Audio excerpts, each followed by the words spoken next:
These are 10 real estate trends that died, in 2022. and we're getting started right now. The first trend that died? Is mass migration. So during 2020 through 2022, there was a lot of mass migration to different states. Yeah, a lot of people were trying to get out of the state they were in because of different factors. Obviously, a lot of it was COVID and pandemic related, but I just think a lot of it too opened a lot of people's eyes to, work from home options and just maybe wanting a different lifestyle. And that was kind of the spark that kind of put a lot of people into action. And I think what compounded that is something we'll talk about a little bit later, but interest rates. Many people do still want to move, but they're kind of like on pause because of interest rates being high, properties being so expensive. So a lot of people are just waiting for either the real estate market to crash or interest rates to come down. Another thing that definitely died was crazy expensive building supplies. Those things are starting to finally drop. It's probably it's definitely long overdue. I got a brother-in-law and sister that live up in Wisconsin. They've been trying to build a house for like 2-3 years now. And we're finally seeing some alleviation of those issues. So hopefully that will help with some of the other problems that we're now experiencing, which is high building costs, high costs of houses, you name it. And for a while too, building supplies were higher, but also you couldn't even get the supplies to build. So builders were having a hard time with supply chain issues. So that has died down as well. The next trend that died is rapid appreciation. In fact, I think we're even starting to see a little bit of house prices going down depending on what market you're talking about. Yes, prices are going down. We have seen price cuts throughout the country, and sellers are now realizing that the market has shifted. That's amazing news and probably much needed news for a lot of people. With interest rates continuing to go up and being just high, period, they don't even really have to go up. I mean, they're already so high that it's a problem. At least, hopefully some of those home prices will come down to make things a little bit more affordable for the average American. I guess we'll see what happens with that, but bare minimum, it's good to see at least the prices aren't just skyrocketing, going crazy, over asking, all that crazy stuff. And that brings us to our next trend that changed. And that is the bidding wars and places going for way over asking, just all the insanity, really, waiving inspections, like the whole 9 yards, all that stuff. We're finally seeing that going bye-bye, and I think everyone can wave a sigh of relief for that. Maybe not sellers, but buyers for sure. And that's something that hopefully we won't see ever again. I can't promise that, but it would be nice. And real quick, before we get into the next trend that died, if you like what you see in this area, we're in beautiful Venice, Florida, and she's actually a real estate agent here. So if you are looking to buy a seller home in the Venice, Sarasota, Inglewood, Northport, all very nice, beautiful areas, Make sure to call, text, or email us. I am a local realtor here. My information will be in the description box below. that phone number is 941-221-1897. Call or text at any time. We're always going to have your best interest and happiness in mind when buying or selling a home in the area. So what's the next trend that died in 2022? Waiving contingencies. This was going on for about 2 years or so. I would say mid of 2020 through all of 2022. But we're waiving contingencies such as the inspection period. They were not having inspections. People were also waiving appraisal contingencies, meaning that if the home didn't appraise, they were going to come up with the money out of pocket because otherwise the lender wouldn't approve them for that mortgage. Another one that's pretty much dead, I guess you could say at this point, is depending on where we're talking, we're getting pretty close to a healthy inventory. And right now in Venice, Florida, where things are like pretty crazy, pretty busy, crazy low inventory, we are now finally up to about 3 to 5 months-ish of inventory. About 6 months is what a more ideal inventory would be, but we're finally getting to that point, which is so good to see because now people can go ahead and look at more than one home and have some options to pick from versus everyone fighting over a home that they kind of want. Yeah, and I mean at 3 months worth of inventory already, you already have less competition and more homes available to purchase, and you don't have to feel like you have to waive all the contingencies.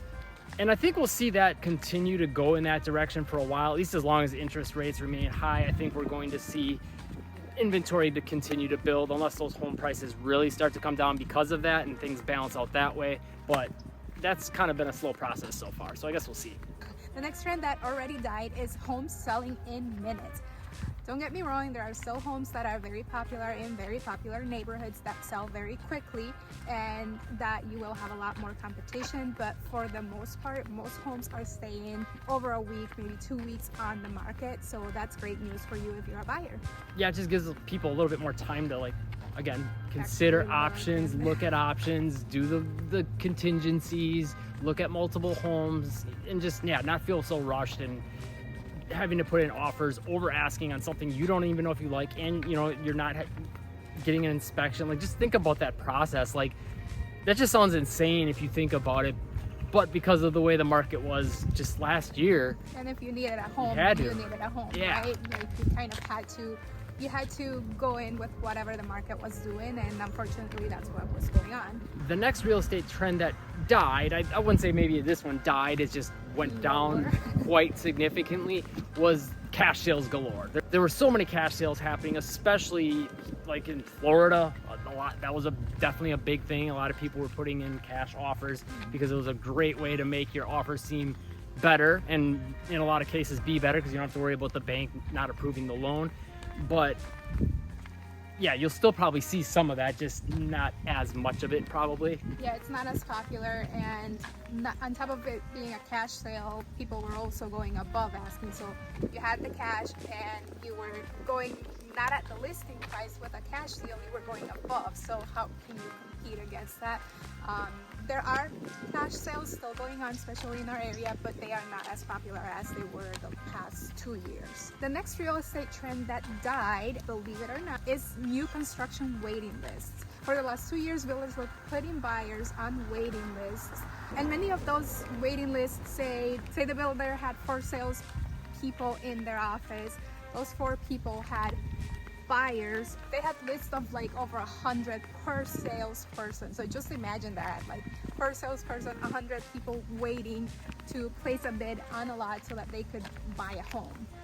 So that's non-existent at this moment, at least in all of Florida. Pretty much we have a lot of new construction going on, and you are actually able to find those new construction homes. Yeah, and it's awesome that some of these new construction companies are even now offering incentives. Like, just shows you how much things have changed pretty rapidly. We're talking no matter maybe 6 months, where you went from probably still a level of a waiting list left to now, hey, come buy a home, please. Yeah, for a while, builders were not even adding their homes to the MLS because they would sell that quickly, so it wasn't even worth for them putting those homes on the MLS. Now we're starting to see them back, and so that's a breath of fresh air.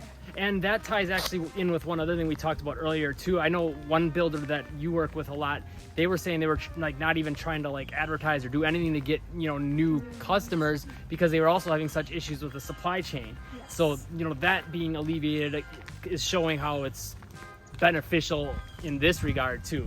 Yes.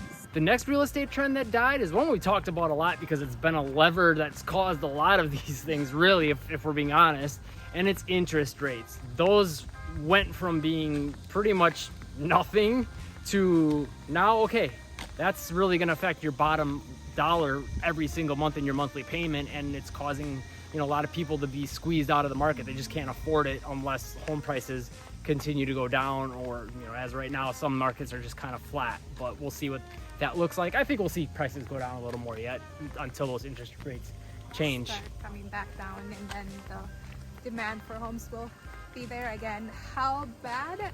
It's hard to say. Probably not as bad as we saw the last 2 years, but I think demand, especially in Florida, will continue to go up. With that being said, if you're looking to move to the Venice, Sarasota, Northport, or Inglewood areas, make sure to call, text, or email us. I am a local realtor here. My information will be in the description box below. phone number is 941-221-1897. Call or text at any time. We're always going to have your best interest and happiness in mind when buying or selling a home in the area. And as mentioned before, if you think this area looks beautiful, by the way, the beach is just behind us there, and you want to know more about living in Venice, Florida, check out this playlist right here. Thanks for watching, and live breezy.